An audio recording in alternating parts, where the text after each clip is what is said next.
Türkler insanlık tarihinin en büyük buluşlarını yapmışlar geçmişte. Şimdi yavaş yavaş canlanıyoruz. İnşallah yeni buluşlar yaparız. İnşallah.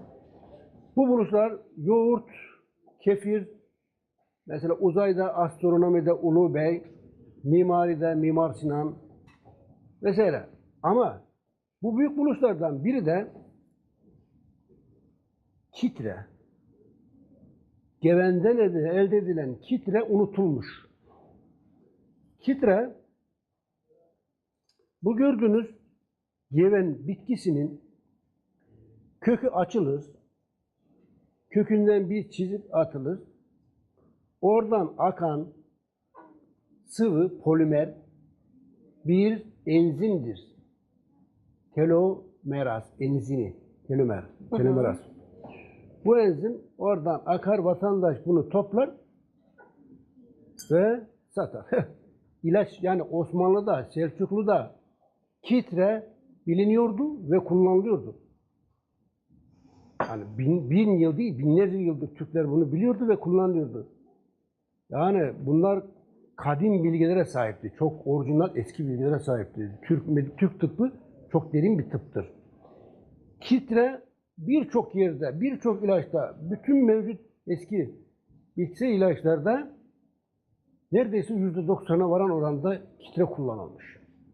Neden bu kadar kullanılmış, niçin bu kadar kullanılmış, bunun sebebi nedir diye bir araştırma yaptık ki bu hücre yenileyici, gençleştirici, dinç tutucu, kırışıklıkları önleyici vesaire birçok özellikleri var. Şimdi bunu sentetik olarak üretiyor bazı ülkeler ve kullanıyorlar, ilacını yapıyorlar. Fakat kitrenin kendisi doğal olarak nedir? Daha etkilidir. Direkt bu bitkinin kökünden akan bu reçine şeklindeki bu madde %100 saf, temiz, arı duru telomeraz enzimi. Bu şekilde tüketilebiliyor mu hocam? Bu şekilde tüketilebiliyor mu? Hayır, biz onu geliştirdik, değiştirdik. Şöyle bir formül oluşturduk. Şimdi mesela şöyle sıkıyorsunuz, çok az bir şey. Elinize, yüzünüze sürebilirsiniz.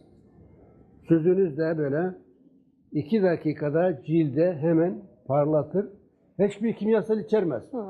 Alkol yok. Artı içerisinde doğal antibiyotik var. Klordioksit ve bazı başka. Yani aynı zamanda ciltte ekzema, sedef, akne, sivilce vesaire varsa onları da iyileştirir. Çünkü hücre yenileyici, tamir edici, anti-aging, antioksidan. Yani Türkler sadece yoğurt bulmamış.